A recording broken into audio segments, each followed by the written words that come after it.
上学期间也到过很多地方去写生考察，那个时候就在心里面想，自己家乡有那么好的这个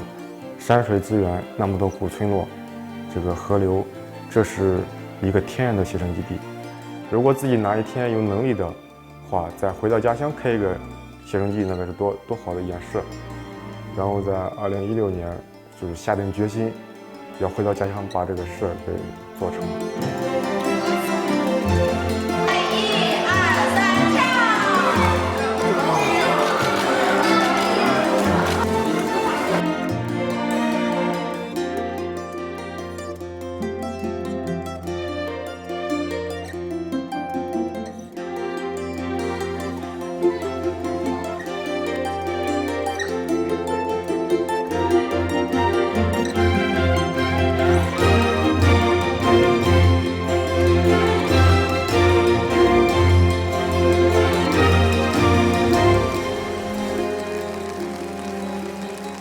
当模特做1个小时，